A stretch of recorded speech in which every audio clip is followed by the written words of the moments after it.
Sagalee Waaqayyoo keessaatii mootota isa duraa boqonnaa 18 lakkoofsa 17 kaasee nan dubbisaa akkana jedha. Ahaab yommuu Eeliyaasin arge edaa inni Israa'eliin rakkisu jedheen. Eeliyaas immoo deebisee fi hortee abbaa keetu Ba'aal duukaa bu'ee abboommii Waaqayyoo dhiisuudhaan Israa'elitti rakkina fide malee ani rakkina itti hin fidne. Egaa amma nama ergiitii Israa'elota hundumaa raajota Ba'aal 450 akkasumas raajota Asheeraa Waaqayyittii tolfamtuu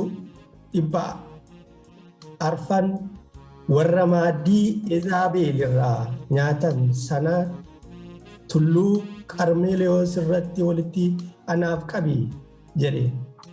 Kanarratti Ahaab Israa'eloota hundumaatti nama ergee tulluu Qarmeelewoos gubbaatti raajota sana walitti ni qabsiise.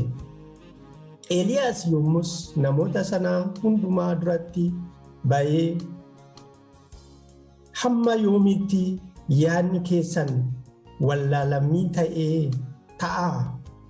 Gooftichi Israa'el Waaqayyoodha yoo ta'e isa duukaa bu'aa yookiis Ba'aaltu Waaqayyoodha yoo ta'e isa duukaa bu'aa isaaniin jedhe. Jarri garuu waan tokkollee hin dubbanne jedha. Asirratti jecha keessa koo dhuqe yookiin immoo irratti dubbadha yoo ta'e barbaade gooftichi Israa'el Waaqayyoodha yoo ta'e isa duukaa bu'aadha. Iddoon kun iddootti sabni Israa'el biyya kakuu sana Kana'aan galanii waggaa 500 booddeedha. Asirratti sababiin rakkina biyya sanatti fide namoota qulqulloota Waaqayyooti jedhaniiti yaadu. Asitti Ahaab kun egaa mootii Israa'elota keessa baay'ee mootii jallaa mootiin akka isaa hin jiru jedhan sagalee Waaqayyoo namni gadi fageessanii beekan. Gaddisiisu namoonni Israa'el kun egaa iddoo kana yeroo biyya Kana'aan kana keessa yeroo jiraatanii yookiin Bal'aamiin hin waaqessanii yookiin immoo Waaqayyoon hin waaqessanii. Lamaan saayyuu wal duukaa geggeessu. Asirratti egaa Eeliyaas hamma yoomiitti yaadni keessan wallaalamii ta'aa jira. Hamma yoomiitti waliin dhooftuu kottaa Waaqayyoo Israa'el Waaqayyo immoo Waaqa dhugaadha yoo ta'e isa duukaa bu'aa malee waliin hin rukutinaa. Haa ta'u malee garuu maddi rakkoo sanaa jaruma warra waaqa tolfamaa kana waaqessan ta'aniitu jiraniiti. Seera moototaa kana yoo laaltanii gara booddee isaatti deebitanii namoota Waaqayyoo ari'atu namootuma rakkina hin finne namoota qulqulloota raajota Waaqayyoo hin ajjeesu turani. Maaliif sababii keessaniif rakkinni kun nutti dhufe jedhu. Haa ta'u malee garuu maddi rakkoo suni warruma nama ajjeesan sana ture. Kanaaf egaa har'a addaan baafachuun barbaachisaadha jedha Eeliyaas saba kanaan. Addaan baafadhaa guyyaan itti addaan baafachuun hin danda'amne jiraataa jechuun waan jedhu fakkaata. Yeroo kana jedhu egaa akkuma sagalee Waaqayyoo amma keessatti dubbisame namni Eeliyaasiin mormes namni qalbii jijjiirrates hin turre. Sababni isaas rakkina kana kan nutti fide sidha jedhaniiti raajota warra kaan ajjeesanii fixaniiti amma egaa Eeliyaasiin iyyuu ajjeesuudhaaf barbaadu. Kanaaf waaqa kana adda baasuudhaaf filatee jechaadha Eeliyaas iddoo kanatti maal godha kottaa jedhe egaa kottaa gara tulluutti ol baanaa gara tulluu Qarmeelewoos irratti ol baaneeti waaqni dhugaan isa kam akka ta'eeti addaan baafannaa jedheeti raajota sobduu 450 akkuma sagalee Waaqayyoo keessatti gaabbeenu yeroo baay'ee si dubbisannee nu lallabamu Eeliyaas tokko wajjin wal mormuu dhufanii jechaadha. Waaqa dhugaan har'a adda ba'aa. Raajoti kun nama tokkittiin nama 450 wajjin wal dorgomuu deema ilaalaa. Baay'ee kan nama dhibu garuu bara kanatti yoo laalle raajonni sobdoonni kun hin baay'atu. Garmalee baay'atu. ilaala tokko 450 jechaadha. Akkuma sagalee Waaqayyoo keessatti beennu gaa Waaqni inni abiddaan deebisu suni inni Waaqa dhugaadhaa jedhanii walii galan. Yeroo akkas jedhanii filatan gaa warri raajota sobbii kun hin gammadan. Sababaa fi bakakkaa waan ta'eef akkuma beektan bakakkaa Waaqarraa gadi bu'aa inni abiddaan dhufeeti aarsaa keenya fudhata jedhanii yaadu turan. Maaliif jarri kun warra namoota qulqulloota hin jaallanne warra namoota qulqulluu ari'anii balleessan badii karaa isaanii nama biraatti qabatanii nama biraa balleessuudhaaf warra adeeman waan ta'aniitiif yoo Waaqayyo nama gargaaree baay'inaaf xiqqoo miti. Waaqayyo yeroo tokko yaa obboloottan koo warra baay'ee dura wajjin deemna. Dubbiin baay'inaaf xiqqoo miti. Dubbiin nama isa Waaqayyo dhugaa qabatee deemu duwwaadha.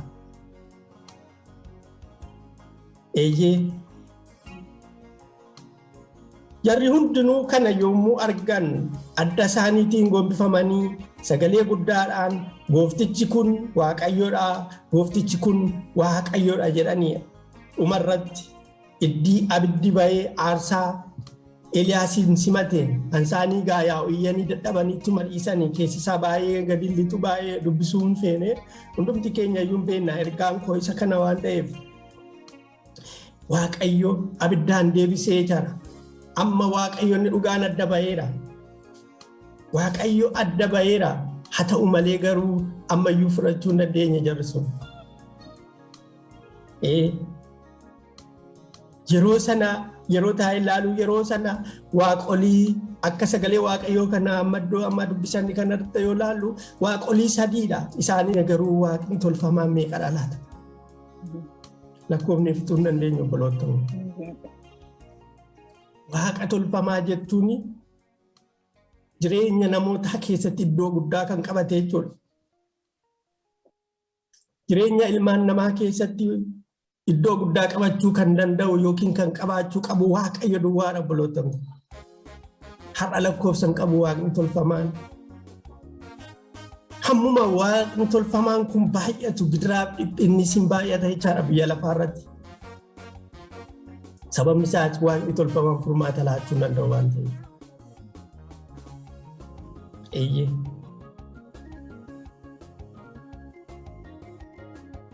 Ermiyaas boqonnaa 5 lakkoofsa 10 akkas jedha waa'ee Waaqayyo. Waaqayyo garuu Waaqayyo isa dhugaatii inni Waaqayyo isa jiraataadha. Mootiin bara baraatis yommuu inni dheekkamu lafti ni raafamti sabni lafarraas aarii isaa boba'aa dura dhaabbachuu hin danda'u.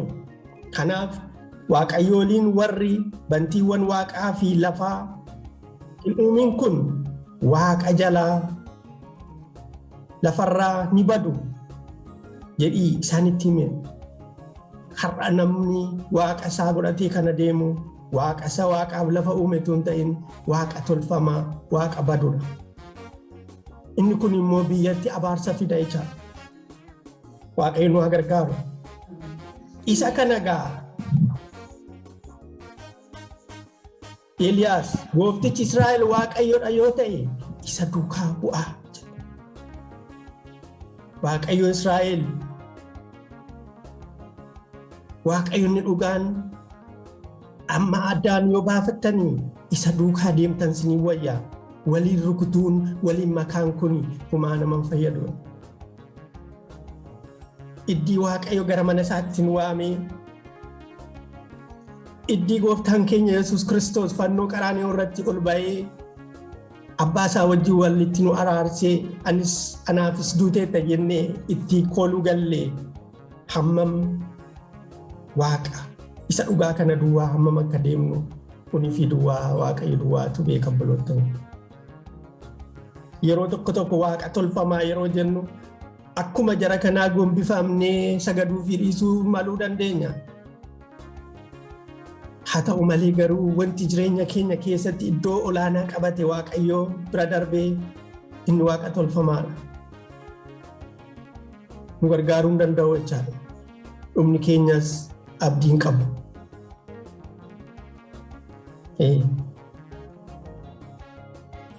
cubbamtoota ta'uu keenya iddii hubannee qalbii jijjiirrannee Yesuus fayyisaa lubbuu keenyaa goonee iddii simannee gara isaa fakkaachuutti guddachuuf Yesuus duukaa bu'uun malee himaata biraa hin qabnu. Yeroo sigaa Waaqayyo Waaqa dhugaa duukaan jira. Waaqayyo Waaqa dhugaa duukaa bu'een jira kan jechuu dandeenyu afaan guuttannee. Inni dhugaan adda ba'ee jira. Waaqni inni abiddaan deebisu Waaqa dhugaadha. Tarii jarri kun dhuguma Waaqa dhugaa kana duukaa bu'aniiru jennee boo gara booddeetti deebinee ilaallee hin argina maal akka ta'e. Maal jedhaa Maarkos boqonnaa 12 lakkoofsa 29 fi 30 keessatti Yesuus deebisee inni hundumaarraa caalu dhaga'i yaa Israa'el gooftichi Waaqayyo keenya kophaasaa gooftaadha. Atis Waaqayyo kee goofticha garaa kee guutuudhaan jireenya kee guutuudhaan yaada kee guutuudhaan humna kee guutuudhaan jaallachuutu siif ta'aa jira. Maaliif Waaqni dhugaan isadha waan ta'eef. Waaqni yaada keenya tarii yaada keenya Waaqayyoon jaallanne humna keenya waan biraa jaallachuu dandeenya jechaadha. Wayin garaa keenya Waaqayyoon jaallanne sammuu keenya waan biraa jaallachuu dandeenya jechaadha. Asirratti garuu dhibbaa dhibbatti eenyummaan keessan hundumtuuti jaalala Waaqayyootiin haa guutamu jechuusaati. Gooftaan keenya Yesuus Kiristoosis.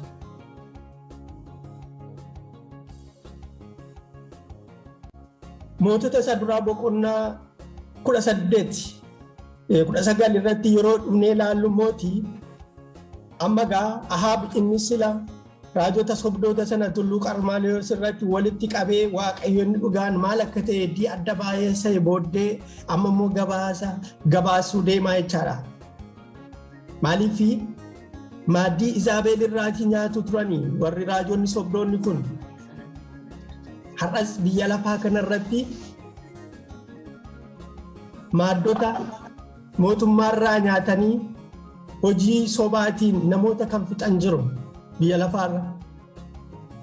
Inni dhugaa ta'e isa akka warra badii dalageetti fudhatama. Inni dhugaan gidiraa fi dhiphina arga. Warri sobdoonni garuu maaddii mootummaarraatii nyaatu. Amma garuuti maaltu ta'a? Ahaab egaa mootii jallaan kun maal godha? Deebiseeti Ezaabeelitti deemee gabaasa amma akkas godhe Eliyaas akkas godhe kunoo raajonni kee ammi warri maaddii kee irraa nyaatan hundumti isaanii dhumaniiru. Gudii taane jechuun isaa nafu ture. Edaa Waaqayyoo dhugaan isa kana kottu har'a kaafnee isa kana waaqessinaan jenne. Lakkii gudii nu godhe nu salphise jedhaniiti waan naqee akkas jedhee gabaasitti fakkaata. Kanaafi Ermiyaasitti ergaa dhaamti jechaadha gaa. Dubartittiin isheen Izaabeel jedhamtu sun akkanaa jedhe mootota isa duraa boqonnaa 19 lakkoofsa 1 irraa kaasnee yoo dubbisne Ahaab mootichi wanta Eeliyaas hojjete hundumaa attamittis raajota Ba'aal hundumaa billaadhaan akka fixe Izaabeel haadha manaa isaatti ni hime. Kanarratti Izaabeel gara Eeliyaasitti nama ergitee akkuma ati raajota Ba'aal fixe bor yoon si ajjeesuudhaa baadhe Waaqayyoolii ana haa ajjeesan jette. Yommus Eeliyaas sodaatee lubbuusaa oolfachuudhaaf ka'ee ni baqate. Yihuudaa keessaa mandara Bersheebaa yommuu ga'e naannoo Naa'oosaa achitti dhiisee ofii isaatii lafa onaa keessa deemsa guyyaa tokko erga deeme booddee muka akka dhandhansaa tokko jala ni taa'e. Achittis ani abboota koorraa waan hin wayneef amma naga'atii yaa Waaqayyo na ajjeesi jedhee ni kadhate jedha. Iddoo kanatti baay'ee garaa namaa dhukkubsa. Ilaalaa namtichi kun nama raajii beekamaa nama Waaqayyo wajjiniin addaaf addatti walitti dubbatu nama wanta Waaqayyoon abboomu jechaadha. namni kun nama akka aduun akka bokkaan hin roobnee fi akka caamuuf akka roobu waaqarraallee abiddi bu'ee aarsaa isaa fudhate. Sa'a muraasa dura Eliyaas tulluu mo'ichaa isa guddaa sanarra ture. Amma abidda waaqarraa gadi bu'ee aarsaa isaa sana simatutti. Amma garuu namni kun takkatuudhuma hongutaa'eeti immoo du'a kadhata na ajjeesi. Waaqayyo nu haa gargaaru. Maali laata? Hammuma kanatti isa akkana kan godhe. Ani abboota koorra waan hin wayyineef amma nagaatii yaa Waaqayyo na ajjeesi jedhee ni kadhate. Nama Waaqayyo karoora addaa qabu. Namni Waaqayyoo kun egaa namoota fayyaadhaan ol fudhataman keessaa isa tokko ture. Waaqayyo garuu ammayyuu karoora qaba waan ittiin hojjetu. Yeroo tokko yaa obboloottan koo inni mogolee nu buusee abdiin kutachiisu kun maalidha laata?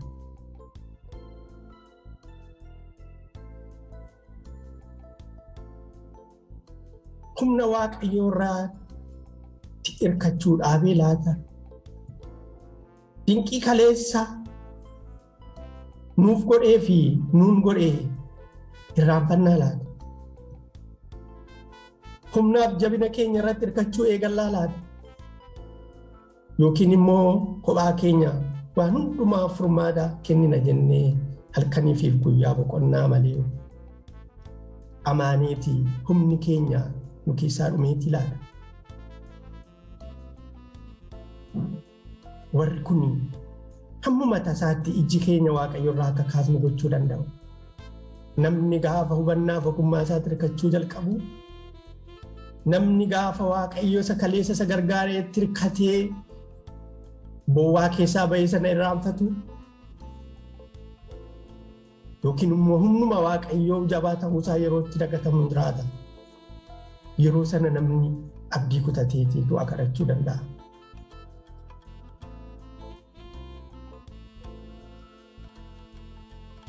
Macaan fakkeenyaa boqonnaa 3:5-7 akkas jedha.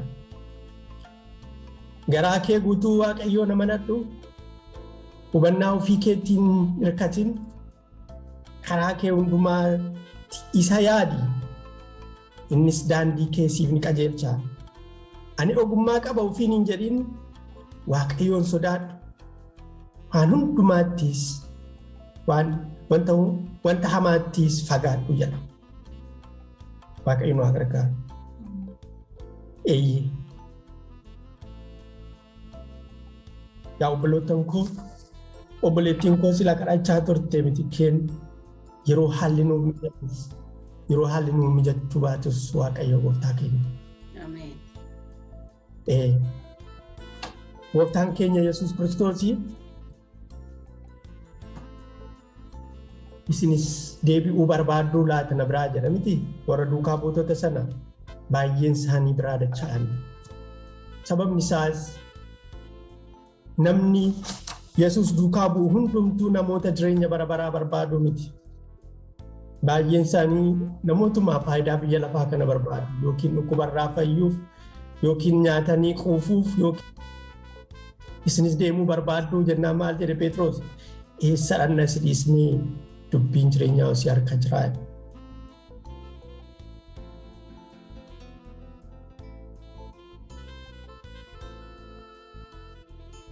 Yeroo tokko yeroo wanta nuyi barbaadne bira yeroo geenyuti yerootti Waaqayyo nan barbaachisu jennu jira. Namoonni tokko Waaqayyo wajjin han deemanii hamma wanti ta'e tokko isaaniif kaayyoo isaanii bira ga'aniif gaafa sana achi booddee Waaqayyo hin jiru. Maaliif achi booddee an jabaadha, ani beekaadha, ani waan hundumaa nan danda'a jedhama. Waaqayyo nu haa gargaaru. Inni kun hin ta'u. Waaqayyo wajjiniin yoo ta'es yoo ta'uu baates Waaqayyo Waaqadha. Itti hirkachuun dirqamadha. Isa wajjiniin bara baraan jiraachuuf. Ameen. Biyya lafaa kana akka barbaannetti waliin dhoofnee keessa darbuu dandeenya. Maaliif akkasuma dhaabee harki baay'een akkasuma waliin rukutaa waan ta'eef. Dhugumaan Waaqayyo Waaqa keenya yoo ta'e isa duukaa deemuudha. Ameen. Isa duukaa deemuuf immoo waan inni jedhe raawwachuudha. Gooftaan keenya Yesuus Kiristoos maal jedhe? Yoo na jaallattan maal godhaa? Yoo na jaallattan abboommii koo eegaa. Abboommichi salphaa badaa miti. Waa'uma lama. Waaqayyo Waaqa kee garaa kee guutuu humna kee guutuu isa jaalladhu. Nama immoo akka ofii keetti jaalladhu. Rakkoo guddaa kan fidu abboommii Waaqayyo kurnan kenne lamaan kana keessattidha kan isaan walitti qabaman. Akka fedhii keenya akka barbaannetti yeroo itti karaa Waaqayyoo irraa jallannuudha. Dubbiin kan badu. Nutti tolus nutti toluu baatus an Waaqayyo koo wajjin adeema yoo jedhe Waaqayyo harka ijoollee isaa qabee numa geggeessa. Maqaa Waaqayyoo eebbifamu. Ameen. Anatti gargar baatanii waan tokkollee gochuu hin dandeessan jedha. Yohaannis 15:5 irratti. Anatti gargar baatanii waan tokkollee gochuu hin dandeessan. Nuyi maxxantoota jechaadha. Maxxantoota eenyu? Maxxantoota Yesuus. Maxxantoota biyya lafaa miti. Biyya lafaa kanarratti maxxantuun taanu. Biyya lafaa kanarratti maxxantuun taanu. Garuu Kiristoositti yoo maxxanne malee waan tokko gochuu hin dandeenye. Humna hin qabnu jira. Asirratti gaa Eeliyaas irraatii haa baramu. Eeliyaas innis akkuma keenya nama ture iddoo tokkotti innis akkuma keenya nama ture mitiidha.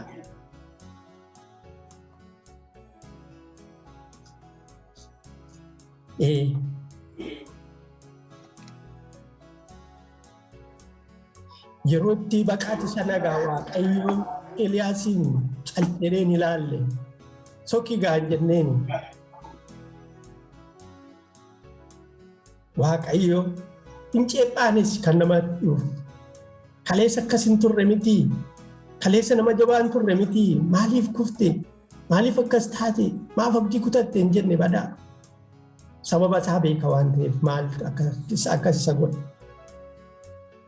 Mootota Saduraa boqonnaa 19:5-8 yoo dubbisanne maal jedhaa? Inni mukicha jala gadi ciisee rafaa utuu jiru kunoo ergamaan Waaqayyoo tokko dhufee isa rorrokotee ka'iitii nyaadhu jedheeni. Yommus Eeliyaas dammaqee asiif achi ilaale bixxillee barbadaa ibiddaarraa jiruu fi bishaan cuggee tokko mataa isaa duratti ni arge. Ka'ees bixxillichaa nyaatee bishaanichas dhugee deebi'ee ni rafe. Ergamaan Waaqayyoo sun si'a lammaffaa deebi'ee gara isaa dhufee isa rorrokutee karaa fagoo waan adeemtuuf ka'iitii nyaadhu jedheeni. Eeliyaasis yommus ka'ee ni nyaate ni dhuges. Humna nyaatichi kenneefiinis guyyaa 40 fi halkan 40 hamma Siinaa tulluu Waaqayyootti ni adeeme jedha. Asirratti Waaqayyo waan tokko argee jechaadha rakkoosa namni kuni qaamaan dadhabeera jecha. Waaqayyo hir'ina namaa beeka. Eeyyee nama beela'ee tokko nama beela'ee iddoo ciiseetii ka'uu dadhabe tokko Gooftaa Yesuus si fayyisaa ati jireenya bara baraa argattaa mootummaa Waaqayyoo dhaqxa jedhanitti lallabuunii kan qabu. Dura lakkoosaa isa qaama isaa laamshesse isa butuche kana isa beela'e kana nyaachisi obaasi jabeessi yeroo booddee gurra qabaata si dhaga'uudhaaf. Waaqayyo nu haa gargaaru. Ameen. Namoota durii biyya keenyaa yoo beektu yeroo namni nama kadhatu garuma utuu karaa deemtanii sittuu asumallee jiru biyyuma kanallee jiru garuu maal jedhu jecha jedhamu tokko baay'ee garaa koo na dhukkubsu tokko jira. Waaqayyo siif haa kennu jedhu. Waaqayyo siif haa kennu jedhama. Baay'ee akkas jedhu. Waaqayyo anatti erge sitti erge jechaadha akka ati kennituufiif malee har'a Waaqayyo waaqarraa gadi bu'ee miti namicha sanaaf kan kennu. Waaqayyo nu haa gargaaru. Ameen. Eeyyee. Yeroo baay'ee keessumaa namoota mana Waaqayyoo keessa tajaajilan waan dadhaban maatiin isaaniis waan nyaatan waan dhugan waan barbaachisu nutti hin fakkaatu keessumaa nuyi tajaajiltoonni yookiin immoo roobootii nutti fakkaatu namoota qilleensaan yookiin immoo maashinii biraatii waan hojjetan namni badaa qaawwaa waliin ilaalu Waaqayyo nu gargaaru ija keenya banannee ilaaluu akka dandeenyu. Mootota isaa duraa boqonnaa 19 lakkoofsa 13 yoo ilaallu akka jedha Eeliyaas yeroo kana dhagayetti wayyaa isaa fuulatti haguuggatee gadi ba'ee balbala holqichaa dura ni dhaabbatee kunoo sagaleen yaa Eeliyaas asii maal hojjetta jedhu ni dhagaye. Inni immoo deebisee sabni Israa'el kakuu siif galan dhiisanii iddoo aarsaa kee diiganii raajota kees billaadhaan waan fixaniif si Waaqayyo gooftaa maccaaf baay'ee nan hinaafan ture. Raajota kee keessaa anuma duwwaa tafe anuma iyyuu ajjeesuu ni barbaadu jedhee. Amma gaa waan hundumtuu gaafa guyyaa 40 deemee tullicharra ga'eera. Achitti gaa Waaqayyo yaa Eeliyaas asii maal hojjettaa jedha. Waaqayyo yeroo kana gaafatu waa'ee jireenya hafuura isaatii gaafata malee waa'ee iddoo jiraatee miti. Iddoo isaa iddoo fiizikaalii miti. Maaltu akkas gadi si buusee jedhe gaadhi nyaachisee jabeesse booddee maaliitu akkas si godhee jedhe. Rakkoon isa quunname iddoo kanatti argina obboloota. Eeyyee ana duwwaatu hafe jedhe. Garuu inni duwwaan hin hafne jiru akkuma Waaqayyo deebiseetti dubbate. Garuu wanti guddaan rakkoonsaa maal ture baay'ee hinaafa mana Waaqayyootiif. Waan hundumaa waan kophaasaa hojjechuudhaaf deemu natti fakkaata iddoo kanatti. Maaliif akkuma inni jedhe ana malee namni hin jiru jedhe. Yeroo tokko waan hundumaa ofii keenyaaf hojjechuudhaaf maana jaalala Waaqayyoo qabaanne malee garuu yerootti humni keenya dhumu jira. Yerootti abdii kutannee mucucaannu jira. Hammam Waaqayyo dhimma nutti haa ba'u, hammam meeshaa Waaqayyoo haa taanu, hammam Waaqayyo nuna hojjetu kophaa wanti hojjetamu hin jiru jechaadha. Namni hojii mana Waaqayyoo hojjechuutiif namni baay'ee barbaachisaadha. Hin beeku gaa raajonni akka jiran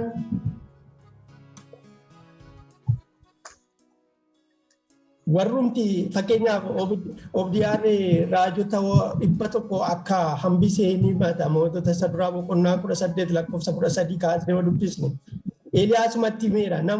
Raajota jarri Izaabel sun raajota baay'ee ajjeestee fixxeetti haa ta'u malee garuu ani nama raajota 150 holqa keessa dhossee achitti isaan nyaachisaan ture jedhee Eeliyaasuma kanatti himeera.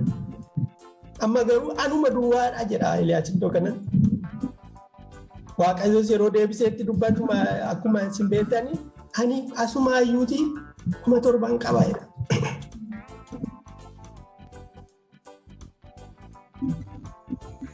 Namni yeroo hojii hojjetu keessumaa mana Waaqayyoo keessa namoonni tajaajilan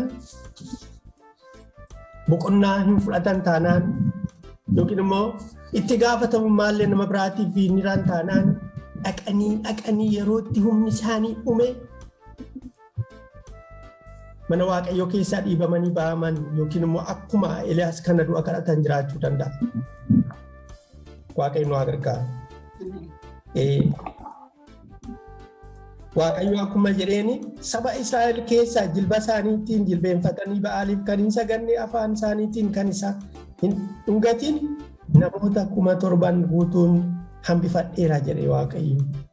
Eeliyaas maqaan Waaqayyoo eebbifamu. Kanaaf gaadhi amma rakkoon kee nama tun jiru tun ta'ini ati nama wajjiniin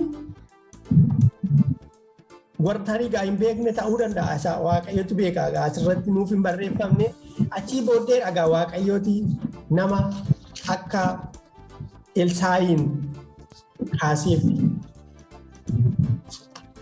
Elsaa'i immoo akkuma beeknu tajaajila Eeliyaasiin itti fufee akka hojjechaa ture. Isaayyaas boqonnaa 26 lakkoofsa 3 irratti isa garaansaa cimsee si amanatu sababii inni sitti kennuuf ati nagaa guutuudhaan ni eegda. Dubbichi Waaqayyo wajjiniin adeemuu akka dandeenyu Waaqayyo nu gargaaru. Hammam jabaa ta'an humna keenyaan dhaabbachuu hin dandeenyu jechaadha yoo Waaqayyo nu dhaabe malee.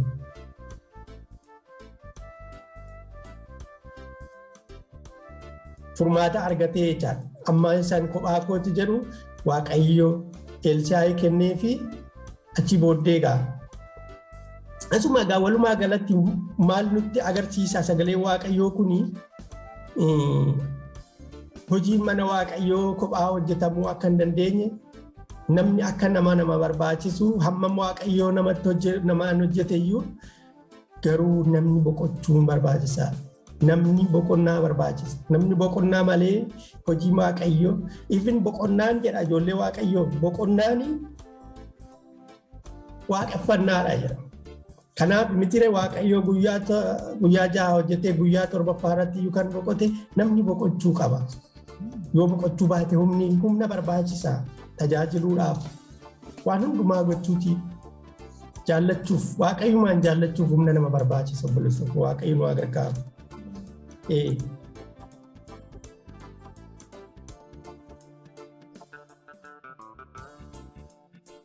Ibroota boqonnaa 3 lakkoofsa 13 irratti akka jedha garuu isin keessaa namni tokkollee gowwoomsaa cubbuutiin mata jabeeyyii akka hin taanetti guyyaan har'aa inni nuyi sagalee Waaqayyootti dhageenyu utuu hin darbin guyyuma guyyaatti wal jajjabeessaa jedha. Wal jajjabeessuun baay'ee barbaachisaadha. Keessumaa namoonni Waaqayyoo akka carraa ta'ee nu illee iddoo kanatti badaayyuu waldaa guddaa miti. Namoonni waliin kadhachuun baay'ee barbaachisaadha. Namni tokko rakkoosaa waldaa guddaa tokkotti baasee himachuu hin danda'u. Haa ta'u malee garuu gurmuu nama 2-3 ta'ee yeroo Waaqayyoo wajjin walitti dhufeenya namni yeroo qabaatu yeroo inni tokko kufee inni tokkoon kaasa jechaadha. Haa ta'u malee garuu matuma mataa keenyatti kophaa keenya fiigaa turree torbanitti al tokko mana Waaqayyoo keessatti yoo wal argina ta'e amma waan hundumti keenya iddoo kanatti warri argamnu kun amma ba'aa baay'ee baannee dhufne. Ba'aa walii keenyaa garuu nu hin beeknu Waaqayyotu beeka. Haa ta'u malee garuu nama 2-3 taanee yeroo walitti dhufnee wal duukaa Waaqayyoo fuulduratti dhiyaanna yoo ta'e inni tokko yoo laafe inni tokko isa jabeessa jechaadha. Isa kana sagalee Waaqayyoo kun Ibroota boqonnaa 3 lakkoofsa 13 iddoo nama dubbise kun. Har'a inni nuyi sagalee Waaqayyoo itti dhageenyu utuu hin darbin guyyuma guyyaatti wal jajjabeessaa jedha. Waaqayyoo namni uumamumaa keenyarraa kaasee Waaqayyo nama kophaatiif nuume. Namni kophaa ta'uun gaarii miti. Fooniinis hafuuraanis. Keessumaa jireenyi hafuuraa immoo kophaatti namni jabaachuu hin danda'u. Yoo wal jajjabeesse malee, yoo ba'aa walii baate malee, yoo karaa Waaqayyoo irratti wal eege malee. Maaliif yeroo tokko tuma waan karaa Waaqayyoo irra jirru nutti fakkaatu yeroo itti garaa Waaqayyoo irraa kaanu jira. Yeroo sana obboleessi nutti siqu obboleettii nutti siqtuuf lakki karaan kee kun sirrii miti deebi'i nuun hin jettu taanaan karaa sirrii taaneeti akkuma warra Ba'aalii waaqessan sana taanaa jecha Waaqayyoon waa gargaaru. Gooftaan keenya Yesuus Kiristoos illee yerootti namoota 70 sana erge boqonnaa 10 Luqaas boqonnaa 10 lakkoofsa 1 irratti namoota 2 erge tajaajilaaf. Akkasidha Luqaas boqonnaa 10 lakkoofsa 1 irraa kana booddee immoo gooftichi kan biraa namoota 72 mul'inatti hojiidhaaf kenne gara mandaraa fi iddoo inni ofii dhaquuf jiru hundumaatti 2-2 of duraa isaan erge jedha 2-2 namni tokko nama 2 irraa adda jecha. Kanaaf ijoollee Waaqayyoo wal jajjabeessuu, waliif kadhachuu karaa waaqayyoo irratti wal eeguun akkasitti danda'ama malee obboloota koo waldaa keessatti maalummaa keenya hin beeknu waaqayyo duwwaatu nu beeka malee. Kun baay'ee barbaachisaadha. Egaa namoota wajjin taanu kanallee filachuun baay'ee barbaachisaadha. Obboloota koo namootuma hundumaatu mana waaqayyoo keessatti nama eega miti. Namoonni baay'een hiriyaa ta'anii nutti siqanii mana waaqayyoo keessaa nu fuudhanii ba'uu danda'u. Inni kunis duraattis baay'ee of eeggachuu qabnaa jechaadha. Namuma argine duwwaa duukaa buuna miti. Namuma maaliif hiriyaan baay'ee nama beektu hiriyaan akkuma jecha aadaa keenyaatti iyyuuti saanii horii harree keessaa oolte illee jedha miti Oromoon. Akkuma sana namni ogeessa wajjin oole ogeessa ta'a, namni gowwaa wajjin oole gowwaa ta'a sagalee waaqayyoos. Namoota bagadhaa jechuu miti garuu namoonni nuun dhiibbaa nurratti geessisanii karaa waaqayyoorraa akka nu kaachifne of eeggachuu qabna jechaadha. Nama tokko waan jaallannuuf waan inni jedhu, waan inni dubbatu, waan inni godhu hundumaa irratti hirmaachuun sirrii miti. Nama hin jaallanne eenyu diina keessa nu jaalladha sagalee waaqayyoo. Haa ta'u malee garuu luugama isaatti gochuun baay'ee barbaachisaadha. Amma eessaatti nama tokko wajjin deemuu akka qabu. Gaafa inni ulfina waaqayyoo irratti iddootti bu'uu sana biraan naga'u lakki karaan koo asiin malee isa kanaan miti jennee irraa deemuu qabna. Kanaaf egaa Qorontoos isa duraa boqonnaa 5 lakkoofsa 11-15 maal jedhaa?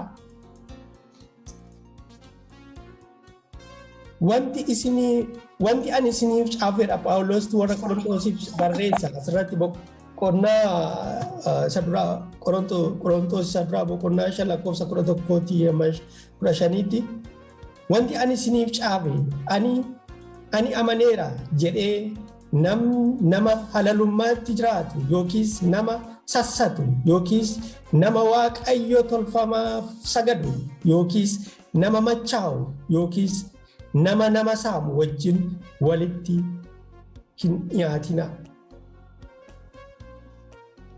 Isaan wajjin illee hin nyaatinaa kan jedhu ture. Namoota waldaa kiristaanaa keessaa hin jirretti faraduu hojii kootiiree warra waldaa kiristaanaa keessa jiranitti immoo isin hin faraddaniiree jedha. Asirratti Phaawulos eenyuun barreessaa warra amanneerra jedhaniif. Akkuma sila dubbadhe namni amala hin taane gadhee qabu nama isa amala gaarii qabu balleessaa jechaadha. Karaa waaqayyoo irra adeemuun nama nu barbaachisa jedheera. Haa ta'u garuu waliin nama nuyi wajjin adeemnu, nama nuyi wajjin kadhannu, nama nuyi sagalee waaqayyoo wajjin qo'annu suni nama jireenya nama waaqayyoof kenne ta'uu qaba jechuudha. Nama waaqayyoo wajjin karaa waaqayyoo irratti nu jabeessu malee warri amma ani dubbise kuni namoota akkasii wajjin hiriyaa taane yookiin immoo sagalee waaqayyoo qo'annaa hin dubbisna yookiin immoo hin kadhanna yoo jenne karaa waaqayyoo irraa nu kaachisu jechuudha. Waaqayyo nu gargaaru. Isa dhageenyetti immoo jiraachuu akka dandeenyu gooftaan ayyaana isaa nuuf haa baay'isu.